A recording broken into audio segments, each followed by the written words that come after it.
let's get back to this. It hasn't dropped out in like 4 hours of streaming on other times, but now it's just dropped out twice in the matter of, I guess, a couple of minutes, which is a little bit annoying. So hopefully it didn't miss out on Cooper Simpson talk. Boxall should be playing, or should be back to playing, I guess. And then hopefully we get, I don't think we get a Camporelli, but we could get a Camporelli, which would be a little bit helpful. I hope the good trade advice wasn't at the start of the video. Hopefully at least some of it wasn't missed. I mean, the big rookie, let's put it, so when I actually have the audio, because it could drop out again, I don't know. But the obvious rookie this week is Cooper Simpson. The next best, I would say, if you already have Cooper Simpson, I would say the next best is honestly Angus Sheldrick. I think they play early enough in the week. No, they don't. They play on the Sunday. That is a little bit annoying for anyone that has that wants to go him, because you've already got the likes of a Cooper Simpson. So that could be a little bit annoying there. Of course, this is because why would I decide to have a stream that works flawlessly? Now the visuals are starting to go as well. Let me try and get the break evens back up. 1 second here. So there we go. So the best rookies would be Cooper Simpson, then Angus Sheldrick, and then honestly at that point you might even want to go the likes of a Vicentini. I don't know whether the Vicentini stuff was in when the audio was stuffing itself over, but I just don't like his elevated price. He's so expensive, and it's not like he's playing well, but he's not like he's got a massive sort of score in his system. He's got an 182 across 2 weeks, which isn't the sort of outlandish game breaking type of score. So there's that.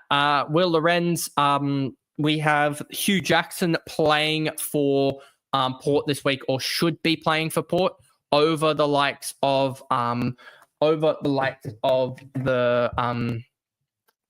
Will Lorenz. And also this, I think, is just directly looking at potentially the likes of a replacement for Horn Francis for however long he's out. So we'll see about that one there. I did look at Tom Sims. I don't know whether this was when the audio was out or not, but Tom Sims could potentially just be an all right option, just because he could, I guess, get some games in there with Richmond, because they're just destined to play the rookies there over anything. So yeah, hopefully he gets a good set of games there, because he could be a guy that just randomly gets up close towards that 200k just from slow sort of 50s or 60s. If we look at this and we look at his cash generation here, you can see here that he has 50s from here and here. So that gives him pretty decent, I guess, he goes all right there. Let me just see if I can change one thing quickly here. Just flick that there, and then that should work there. And that works there. So back to this, I just had to change it so that it wasn't stuffing up the audio, because I'm pretty sure I was almost playing my live stream in the back for you guys there. But audio is still good, double, triple checking that. But yeah, Tom Sims, you can see here, if we just look at the next 4 rounds for him, or 4 rounds of actual him playing, and you can see he goes up to 208k with 50s. If we bump this down to 40, which is even below what he's averaging at the moment, then that does go down to 179k, but still that 179k, it's all right there. Boyd won't play, Cochrane's injured, Sheldrick, I don't know whether this was done in the time when my mic was stuffed, but if we look at Sheldrick here and we look at this, you'll see that him with 80 scores goes up in 3 weeks' time, basically. Before his buy, if he scores 80 for the next 3 weeks, he goes up to 308k, and then you can shift him at his buy, basically down to a mid-season draftee, because mid-season draftee happens, well, you could potentially, but they will be on their first game. Just have played their first game, the most likely for mid-season draftees. So they might not actually, that might not actually be an option to go to a mid-season draftee, but you could go to a rookie that potentially played 2 games by that point and is coming in for their 3rd game. There's some, Port Adelaide would be potentially the case, because if Hugh Jackson holds his place, when Horne-Francis comes back, he'll play effectively round 11, round 13. And then you can trade Sheldrick to him, per se, and you'll have made 110K in that 3 weeks. You'll also have a fieldable score in one of the bye rounds, especially round 12, where there's a lot of guys on. And then in round 13, you'll have a decent enough score that you can sort of leverage there at that M7 or so spot. And then you can shift him at his bye down to a rookie, gain 190K, and that is basically what even a Elijah Hewitt up or someone like that, or even a Lindsay up at that point, who would be probably 310, 320K. Jackson Binns, I just don't like at 170K. Just think he's overinflated price-wise for what you're going to get in value. Sado Hawley looks projected. I use the word projected because it basically means all but dropped officially. All but official. As Al Hawley, as per track watchers, is pretty much cooked. So if we go off that, he is going to be out, and we're going to get basically, hopefully we get someone, but I don't expect us to get anyone. Well, they're playing Angus Clark. Sorry, I should rephrase that. They're just playing Angus Clark over Sado Hawley, which is not the best option for us Supercoach players, because Sado Hawley still has a negative break even. Hopefully he gets back into the side. I don't know what Essendon is doing with their with everything there. Let me just flick this off and on so that I can double check that I've got this right. Yeah. There we go. So I can flick over here and you'll see that I put up a tweet up earlier about this as well. And you had quite a lot of people, just basically saying this is the likes of D'Ambrosio over again. And so, and people talking basically about Dylan Shields. He is not top 15 for them in a rebuilding side. That's not what you want your veterans to be. So you have to give the youngsters a crack, because I know a famous football coach by the way of Arsene Wenger said that the more experienced players are going to give you 7 out of 10s regularly. That's probably what Shields is going to give, a 6 or a 7. But you're going to get youngsters who are going to put out 5s and potentially 10s in between and stuff like that. So it's just about balancing it out. And those youngsters in 2-3 years' time are going to be able to give you those 8.5, 9 out of 10s comparative to the sort of not role players, but the veterans who will be sort of downgrading at that point to an extent, I would say. Shield isn't going to be there for their next flag. He isn't going to be there for probably the next time they make finals. He isn't going to be there. He isn't in their best 15 or so. He's sort of in that 22 to 26 range. So he isn't really relevant at all, as it seems like. There we go. Grabbing this back here. So I just don't know why he's almost playing over the likes of their youngsters.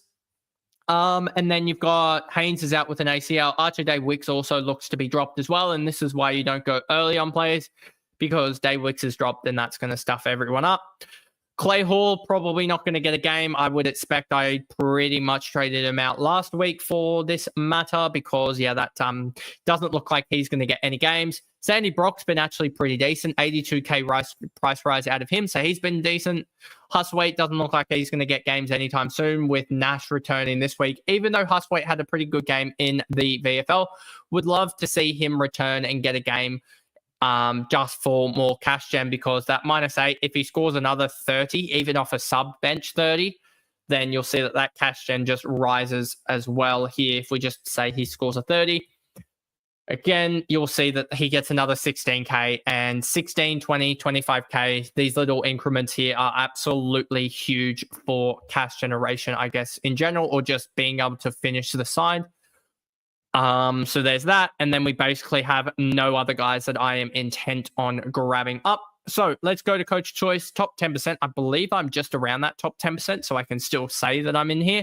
But if we go to round change, Cooper Simpson is the most obvious pick of the round. We went through that with the break evens. Then you have Shea Bolton, who is basically getting midfield time. If we go to AFL and then the injury list, I just want to see how much longer does the Wally side with the likes of Hayden Young has 8 to 10 more weeks, and this was updated yesterday. You've got O'Driscoll, who was a test, who could potentially go into that midfield, but I think that they finally figured out that Shea Bolton plays his best on ball. It ain't hard, but he does. So that's why I'd put him there. And then you've also got no one really returning other than a Sean Darcy test. So that could mean potentially you'd hope Cooper Simpson isn't straight out, but that could potentially mean that Simpson is a straight out, which that would ruin or cause chaos across, I think, everyone. But anyway, hopefully he isn't. I do like the Shea Bolton option because if we go to here and we go to player stat summary here, and we go to the likes of Bolton, you'll basically see when Bolton plays, I think it is around 50% CBAs or thereabouts. He is roughly about if we go here and say basically anytime over 45% CBAs, if we look at all of these numbers here, you'll see that his numbers are actually pretty decent in terms of that. I won't use that because that's an injury game. 48, 60, here we go. All of these numbers here. His numbers are actually not the greatest, actually, when you look at it. But that was playing in a bad Richmond side as well. But anyway, if we look at the numbers outside of this, you'll see that they do improve slightly. They're not all bad. They are somewhat better than what the numbers initially suggested. Like you're looking at this and then better sides, him and Richmond side in over the last little bit, you'll see that, he definitely has fared better. And you can just see it here. He's up to 92.3 in 34 games of playing 45% plus midfield time. If we even extend this back even further, you see that those numbers pretty much only get, I think, in the long run better. He is a guy that I think is going to be top of most people's trade targets or trade minds here because he has a long run sort of 90, 95 average in this position and has the ability basically to go these 150 games. Yes, he does have some 36s and stuff like that where he just did nothing. But I'm pretty sure if we look at the long run, he's going to probably average, I would think, probably 95, if not more, in this role here. If we just look at even just stretching this further down here, and I hope it does show something here. But if we look at sort of all those numbers, he is a long run 90 plus average in that position. So yeah. Hopefully we see him a little bit more, up a little bit more in the midfield than sort of these little numbers here suggest, because there's quite a few games here where I'm looking at here that don't really suggest he's playing on ball as much. Like if you look at this one here, even his 152, of course his 152, his heat map is a little bit more forward.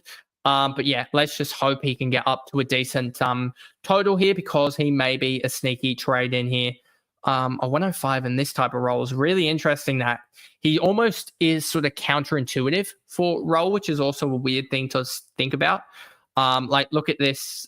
Just trying to see if there's any sort of games that he looks really, his heat map looks really that he shouldn't do well. But yeah, I've just clicked on about 60 different games and sort of shown that he is going to be a 90 plus option, which should be all right at his price. Might be a late trade out, but I think at 430k it can give you almost premium numbers for and the potential for that 150, 160 game, which would be absolutely huge and shouldn't be copping tags. So yeah, hopefully Adelaide Oval against Port Adelaide, I'm hoping for a 90 plus score. Against for Bolton for them, and then does have Gold Coast at the MCG, which is played them at the MC. Oh, sorry, that's wrong. He plays Gold Coast at People's First, And I was going to say that would be weird having a Freo Gold Coast game at the MCG, but plays them at People's First Stadium, where you can just see here, I know he's played a lot of time in the AFL, but you can see here 162, 141, 139, 133, 158. He's got that top out score. He's got multiple 150 plus scores, and you just hope he can push out a 150 plus score here in one of the remaining games for the season. And if you take out that 5, for him at Fremantle, if we actually just quickly look, here is Bolton. If we, I hope we've got all those games removed here. So if we take out just that sort of bad game here and basically say anytime he's gotten any semblance of sort of CBAs at St Kilda, at Fremantle, he's got an average of 99 in 7 games. And if we add in this 115, he's still averaging 101 in 8 games. So if we just take out this absolute stinker of a performance of a 5, he's averaging 101. And you're getting a guy priced at 82, 81 at who averages 101 if you take out one terribly bad score. And if you do what I like to commonly do, which is take out their big beefy score alongside their sort of low score, you'll see he's averaging 94. So there still is scope there to say that he's going to average in the sort of in the high, on the high end of the 90s, if not into the ton area. So that's the top 2 guys. You've got Sinclair here. He looked pretty decent as well, 131. Chad Warner as well looks pretty decent at a 126 in the 3 weeks that he's played since I think he was highlighted as a potential player to grab him. He has gone, 233, 239, 359, which is almost an average of 120. So he's been really, really good the last 3 weeks and is turning out to be a really top line forward option. Noah Anderson, I think, is going to cop some attention from Wintagre, which will be a little bit annoying, but he went absolutely huge against Hawthorn and has been really good this year, averaging 112. He just needs to have those really top-end scores this year. He's been sort of more consistent rather than the more inconsistent he was last year. Luke Jackson, I just don't like because Darcy could potentially play. And so that would mean that he would basically lose a lot of his viability, I would say, in a way. And I feel like he'd still be 100 or 95 type of guy, but he really loses those top out games. Like if we look at the West Coast and the GWS game and take them out, because he would basically be playing as the ruckman, and I don't know in the long run if he's going to be playing as the ruckman. So, yeah, if you look at those, I think you'll find that his average is more closer to that about 95 range or so. So if we look at that and we look at the ruck contest when he doesn't actually main ruck, it's weird to see that he's basically got all this, but it looks like the only times that he hasn't really main rucked are these 2 games here, and he averaged 89.5. You can see that when he doesn't main-ish ruck in last year as well, if we look at the numbers here, you'll see that the numbers aren't too good for him when he doesn't main ruck per se. You can kind of see it here. What was his time on ground? 69%. Let's not add that. You can kind of see it here. When he doesn't main ruck, he averages 81.4 in the long run across 10 games. And that can even be extended further, basically, to all this here, and you'll see that in the long run it's still around that 84 mark. So that just isn't good enough for I don't think if Darcy comes back this week, he is a viable option at all, because you're seeing here just a long form run of him as the non-ruck, I guess I would call it, for Freo, and you can just see the numbers here that he's averaging 83. That's near enough around the marker that he has been this whole time of clicking through all of these options here. And you can basically see all his spike scores, or I guess his non-injury ruck games. 122, 106, 119, 108. This one I probably should have added here. But then you've got 100, an 87, a 173, I guess that was 50% ruck time. But yeah, a 173, a 124, a 123, a 101, and a 113. Those are when he's been major rucking. That's why the score is like that. So that's why I wouldn't be jumping on him if Darcy is named. Bailey Dale, I understand this. I definitely did look at him. but I'm going bold and brave, and I just cannot afford him. Is basically what's happened. If I had the ability to field Goss, or if Sadahuli wasn't sub and was projected to play, then I would be grabbing up Dale over potentially like a Shea Bolton. But yeah, it looks like that I can't afford Dale. Jordan Dawson, I really like as well. He looked outstanding. And yeah, Dale's break even is something dumb. 49, he's going to go up 30K, you'd expect.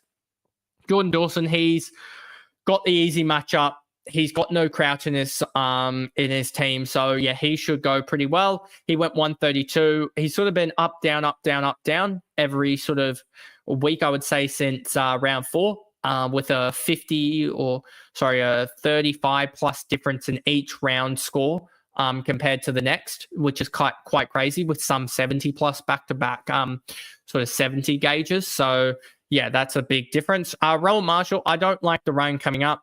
Gold Coast is slightly restrictive in terms of their ruck matchups. If we just go here and go to here and grab up the ruck matchups for defense first position, and then grab up the rucks, and then go SuperCoach here as well, grab the rucks up, you'll see that Gold Coast where are they? They are minus 16.49. No ruck has gone in the last 5 and actually beaten their average.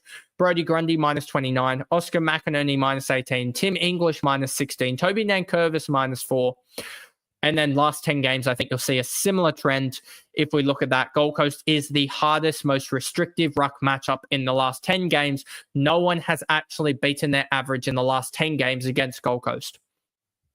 They've had Matt Flynn go 87, which is minus 9. They've had Max Gawn go 88. Max Gawn, this was just before Max Gawn went on an absolute tear, which kind of is indicative. Riley O'Brien went 68. Tristan Cherry, I think this could have been injury affected, but he went 83. I don't think he goes more than 110. Like, they haven't had a ton game in the last... I don't even know when the last ton game was for a ruck matchup against Gold Coast. That's how crazy this ruck matchup is against them. So, yeah, you haven't seen a ruck matchup go 100 against Gold Coast this year. That's why Rowan Marshall, I don't think, is a good matchup. Good thing for him. And then he has got Melbourne the week after. If we go Melbourne in the last 10 weeks have been minus 6.13. If we look at the last 5 weeks as well, because that's when Max Gawn has been in his best form, you'll see that I think they're the second worst matchup. They're minus 20. They're minus 24. Only one ruck in the last 5 weeks has actually hit their average against Max Gawn, and that was one good game against the likes of Toby Nankervis, who went 106. Matt Flynn, not the best ruck, but he went 53. Lloyd Meek got absolutely towed, went 43. Darcy Fort went 47. So none of these guys are terribly good scoring rucks, but still, that is very indicative that Rowan Marshall comes up against the 2 worst ruck matchups across the last 5 and 10 game metrics in the next 2 weeks. And that's specifically why I didn't go for him, because he could... If we look at Cherry's matchups, if we look at where is the likes of who do North have? Let's just see. Cherry has Collingwood. If we look at Collingwood under the same system, Collingwood are plus 9. So if you think about that, in the next 5, and who does he have after that as well? Who does he have after the likes of Collingwood? If we just look here, because if you think about it like that, he's already going to be plus 33, let alone the average differential from him and Marshall difference, which I'd say with him going at 130 at the moment compared to Marshall, like 115, 120 across the year, that's another 15 points. So there's a potential that Cherry versus Marshall this week is already 50 points gap. And he's got West Coast the week after. If we look at West Coast, their matchup, they are plus 41. In the last 5 games. In the last 10 games, let's look at the average splitters. So he's got Gold Coast this week compared to Collingwood. That's a plus 30 difference. So that's probably a projected 45 difference between Cherry and also Marshall this week. Next week, he's got West Coast to a plus 31. Plus 31, mostly on the back of Lloyd Meek and also Max Gawn. But they've had 4 160 plus scores in this year alone, And then you've got also a 140 score. If you take out Oscar McInerney's sort of rest 159, you'll see here that everyone's scoring above 80. And then if you take out, then you've got sort of, 8 out of the 10 games, they've gone over 100. That's a just crazy statistic. And then you compare that plus 31 to Rowan Marshall, who has got Melbourne, who are -6 at the moment, and also -23 in the 5-game run. That could potentially be an 80-point splitter in the Cherry versus Marshall debate next week. So there's a potential that in the 3-week, if we look at a 3-run average, that Marshall beat him by 20 odd points this week, 29 points, I think it was in the end. So he beat him by 29 points. Then if we look at next week and the week after, it looks like Cherry could outdo him by about 120 points. That means that over the course of 3 weeks, Cherry has outdone Marshall, projected-wise, with heavy assumptions. He will outdo him by roughly 90 points. And you paid roughly about, what did we pay, $680K for him? So you paid roughly about 50 points. So Marshall is technically, I guess in theory, outscoring him to a certain degree, if you look at the price basis. However, Marshall, I don't think is going to be valued just because I don't think his run gets sort of any easier. He's got, if we look at Marshall back again, let's use Sinclair. He's got Western Bulldogs and then Collingwood next up. If we look at this and we look at the scales, last 10 games, Western Bulldogs, one of the harder matchups. And then obviously Collingwood, we looked at Cherry. He's got, he had that. And then he's got Fremantle, Hawthorn, Sydney. If we look at that in the long run, for Fremantle are +8, Sydney +5, and Hawthorn are a +4. So not the worst matchups for the likes of a Rowan Marshall. But if you look, he's actually given up, Grundy's actually given up quite a few points. Oh, that was mostly because Todd Goldstein was full-time rucking.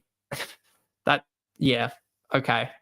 I'm not really looking at that too much there in the last 5 games. If you take out Todd Goldstein full-time rucking, then they're basically a net neutral matchup. So not really looking too much into that.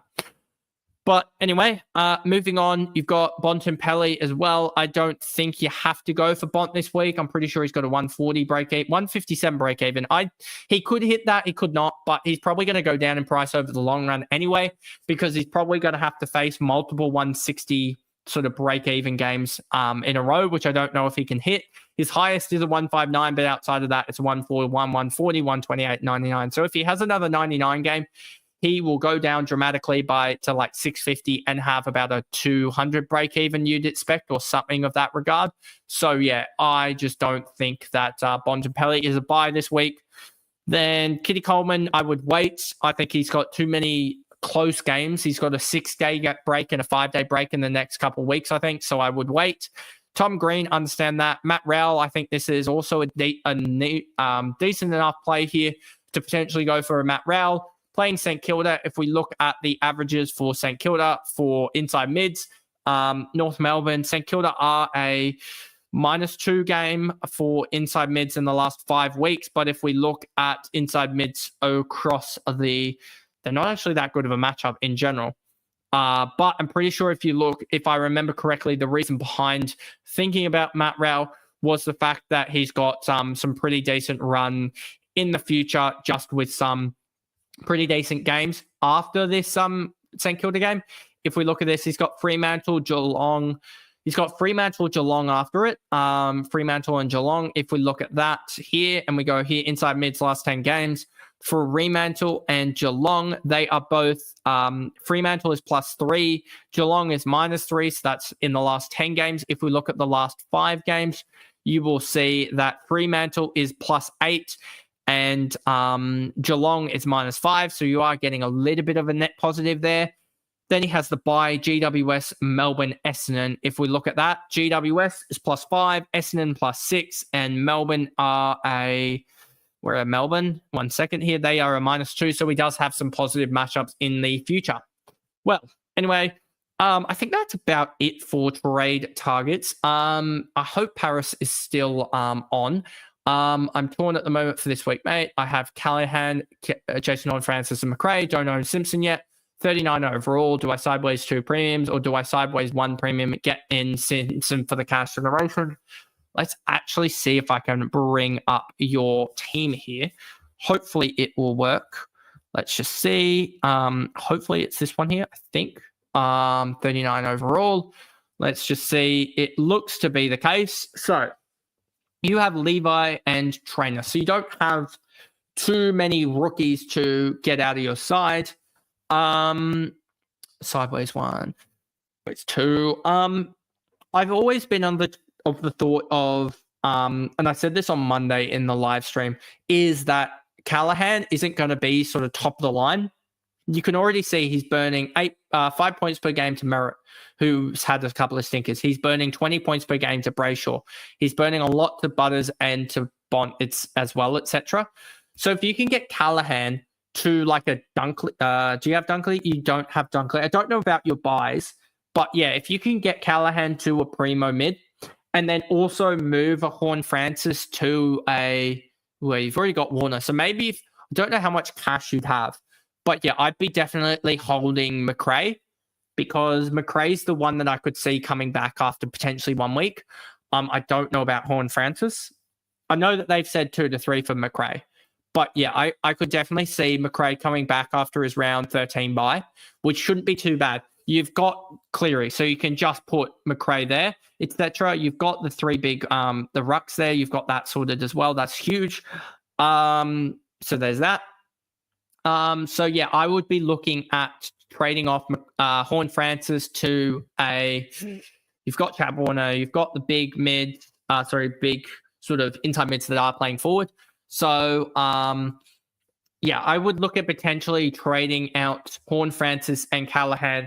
How much cash do you have in the bank?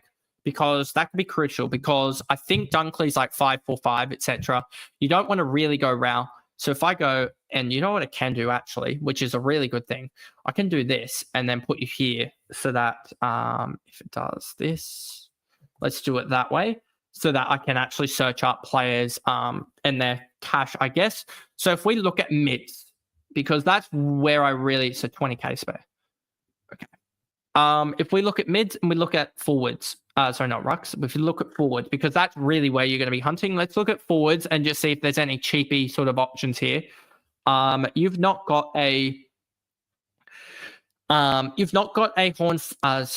Marek, which you could go straight to. You've not got a Kennedy, I believe, which you could go straight to, pretty much, for the likes of Horn Francis. If we look at average, or 3-round average, because that'll give us a good indication. Could go Martin, but that would mean you'd be skimping out a little bit on the price for a inside mid. Peatling, I don't think in the long run will be up there. Luke Jackson, I don't think you can go there. So it's basically, I would say Marek's actually a really good selection to grab. So Marek is effectively a straight swap. In all essences, a straight swap. You're paying 200 coins more. So that means you have got basically, in essence, 560k for a midfielder. If we look at midfielders at 560k or below, if I just quickly go here, you will see that Jordan Dawson is one that I would definitely say is a good option. He's going at 122 in the last 3 weeks. Last 5 weeks as well, Callahan's top. But he's going to be out for 4 weeks, so that you have to trade him. And that could be even more with Callahan. You've also got Noah Anderson, who could be a good shout, but we expect a tag coming through there. And looking at other guys, I would say either go Dawson or Dunkley is basically, and I don't know if they share the same buy or not, which would be kind of counterintuitive if they do. And I'm saying this, round 15, and Dunkley is around 16. So based on buy structure, I would go one of those two, because I have a feeling long run, they're going to be the best they're going to be in the top 10. And I don't think anyone else is really going to challenge in terms of midfielders at that price, unless you went Tom Green. But Tom Green is on that round 16 buy, and I'd probably rather Dunkley over Green anyway. So there's that. And I don't think there's anyone here else that I like at all in terms of your price range, because you've already got like the likes of Petrarca, etc. there. You've got pretty much all of the top forwards. So it would basically mean that you have to play a Cleary over a McRae for a couple of weeks. Doesn't really matter too much. And then your other players here, you're absolutely fine. And then you're just waiting for, I guess, more rookies to pop. Because, Simpson should be, he's going to do all right, but he's going to score 60s, which, yes, it's cash generation. But at the end of the day, you don't need much more cash generation, which is pretty good for you. And if you didn't, it sucks, because if you didn't have Callahan, if you had just a Horn Francis and a McRae, the trades would be so blindingly obvious, I feel like. Would be so obvious. It would just be a Horn Francis and trainer to a Dale and a Simpson. But because you've got Callahan there, it kind of means that you have to trade. You have to trade both the two guys, I would say, there, just because you're going to leave yourself short. I feel like there, but you're still at least keeping McRae, which is a good thing. But yeah, I just feel like you've got to trade at least two of them there. But anyway, I think that is about it for the questions. I know that there was a lot of chat about the mic drop, which was a little bit annoying. Let me just double check that all that I said there. Yep, looks like it was at least saying stuff. I hope you take almost none of that feedback, Paris. Because look at my rank compared to yours, but hopefully it is at least a helpful guide, I would say, in a way. Doing McRae and Dolan to Simpson and Tom Green. Yep, that makes sense. And do I trade Flynn? I wouldn't trade to Vicentini. Could you trade to Whitfield and swing Sinclair to the midfield? And that's an interesting trade setup. But yeah, Hawks. I would do those trades. Dolan needs to go. McRae, I'm guessing this is under the assumption you don't have Horn Francis, because I'd be trading Horn Francis over McRae easily. So that's another set. And I'll say this for you. If you were a lower rank, I'd say that this is a better option. However, because you're so high up, I think you can't. I don't know whether you should risk it with Shea. But then again, he's got 10 weeks with Bolt now to the midfield. So if you were to go, do you go Whitfield or do you wait, let's look at midfielders that are, because what's Whitfield? Let's just look at all players here, and let's just go to last 3 rounds. Let's go to average overall. You'll see that looking Whitfield's 116.7. Is it really that valuable? I'm going to say this, because Whitfield and Dunkley share the same buy.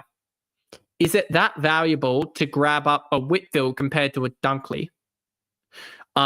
If Whitfield is just going to be on, it's 30K more expensive. Like, if we do the math here and say that you gain, because if we go here, 3-round average, and go to forwards, and go here to, where is the likes of Shea Bolton here, 430K. So you're saving 69K, let's just put it that, from going Horn Francis to the likes of Bolton. So 69K plus the 20K spare you've got. So that gives you 89K on top of Callahan, which 539K, you can get pretty much anyone in the game.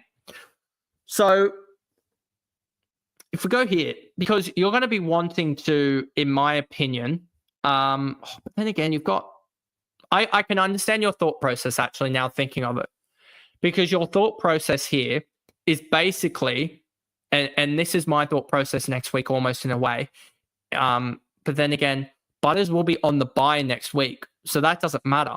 So you can actually get in, because the likes of, I'm just doing this for this case of Whitfield, right? So Whitfield has the bye in round 16. So that is the last bye. So you can grab him up in round 12, right? So if we go to defenders here, let's just go this and grab Whitfield up. He's got a 123 break even. He's not going to get more expensive. If we look at Josh Dunkley for a second here, and grab him up. If we look at Josh Dunkley here, he's got an 81 break even.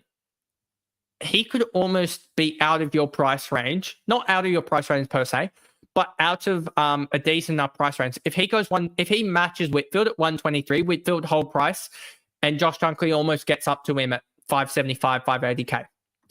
So that's why I'd be going a Josh Dunkley, because the week after, and you almost don't need, in round 12, because we're heading into round 12. Next week, I believe Rosie can sit in this spot anyway, or when he comes back, he can sit here anyway. So that means that instead of getting a Whitfield, you can get a Butters and a Bont in the next couple of weeks. So that's why I'd be almost looking at that as well, is that option down the line of being able to go and grab, because I believe, and I think you'll agree with this, that Butters and Bont are going to outscore the likes of, Whitfield in the long run. Would you agree with that? So if that's the case, I'd much rather have a Rosie sitting at the D6 position here in next week or after his bye, post-bye, rather than having a Lockie Whitfield just because you didn't want to go Dunkley, who's going to do the same output here. So, yeah, that's why I would do that in general. And also, Josh Dunkley is just going to be, you're getting him for cheaper than you will get Lockie Whitfield, because if Lockie Whitfield goes 110, he's down at like 580k. So that's why I do that. But outside of this team is absolutely mega. Like, you got the best 3 rucks, you got pretty much every forward that you want. But yeah, so, and also I don't know how many trades you've exactly got, but plan was to trade in 16 buy players and then trade early buy players aggressively, Bont, Dale, etc. Yeah, so thing about this is Dale's going to go massively up, so he's going to be like 580k. So you can't really grab him post buy, etc. Because I just think he's going to go up. But you are right in saying that Butters is probably going to be 570k potentially post buy, I believe, if we look at that here. If we just look at this here and just say he's going to score a 120, he goes down 36k, and then in round 14, you can pick him up in round 14 for 571k. So what I would almost be suggesting is go Dunkley, then the week after go Whitfield, and then the week after go Butters, and then the week after that go Bontempelli, and that's probably almost your side completely finished. If you can have enough cash to do it, though. That's the problem next week, is trying to find an upgrade next week, which you might not be able to do. You might have to next week even get rid of a Caleb Daniel or something, or get a Levi Ashcroft potentially up to someone next week. Could be an option. But yeah, those are just sort of, I've sort of given you about 4 different trade options, and the reason behind it, sort of almost in the way of upgrade cadence, is just that I think you got to pick up Butters in round 14. There's a potential you also have to pick him up in round 13. I also like Dunkley because he has that real top end scoring and doesn't really cop the tag. But I also really like Dunkley because I think he can almost go even higher than that. I think Dunkley can go 120, 125, which would put him above Whitfield. And so that's why I go Dunkley, because you can always slot Rosie back into the back line over anything, and then you can move from there. But yeah, because in the end, you're probably going to get like a Zach Reed up to the likes of a Whitfield potentially in a couple of weeks' time anyway. That could be a potential play on or something like that. I don't know when is the buy for the likes of Essendon. It is round 16. So you could get a Zach Reed in a couple of weeks' time, post Bailey Dale's buy, potentially. That could be an option that you go to a Zach Reed to a Bailey Dale in a couple of weeks' time. So next week, the option probably for you, how are you going to get... The problem is I don't know if we're going to get rookies next week. Like we're going to get guys on bubble, which would be really annoying. Because basically what's going to happen with you, right, is that you're probably going to have, I think, about 70k spare. I think from my memory, it's about 70k spare. Levi Ashcroft is going to be probably, let's just put it 385k. 385k plus 70k is 455k, right? You're going to need about another 100k, which basically means you're going to need Moraes to go about 50, 55, and then trade him to like a box shop, basically, to be able to get someone half decent, unless you were to take the risk with like a Matt Rao. So yeah, you're just going to be conscious of how you're going to make those moves next week as well, and how you're going to get that cash to be able to make those moves, because we don't have the beefed up cash generators on the bench this year. It's a lot of 200kers, 180kers, etc. So it's a lot harder to make moves. But then also I just remembered you're going to have that third trade available in the bye week. So then you basically can just disregard whatever I said and just go Levi Ashcroft, Christian Moraes, Henry Huswaite to 2 rookies and a primo. Job done there. And then you move on from there. That's pretty much what you're probably going to do next week. Or potentially even a Zach Reed and 2 rookies up to a primo. You could do that next week as well. Up to maybe even a Whitfield at that point. And then grab Rosie the week after. Something of that regard. That's probably what I do, is go Dunkley and Shea Bolton. Whitfield next week through Zach Reed. And then the week after go and grab the likes of the Butters through Levi Ashcroft, like a Matt Carroll. And hopefully by then you will have McRae back, meaning that you can then trade Cleary to a rookie there. That would be the set of plans that I do if you are still on and following along with that set of trade, sort of 3-week trade plan that I do. But anyway, I don't think I've got any other questions in the chat. We actually ran up a pretty decent time in the end, even with all the initial stuff ups with the audio. But anyway, I hope you guys enjoyed that stream. If you are watching this back on a replay, put your trades in the comments below, and I will see you guys back for the for my end up video tomorrow, which will be my SuperCoach alongside my fantasy team reveals for round 11 with my individual trades as I try and salvage this year. But I'll see you guys in that video then.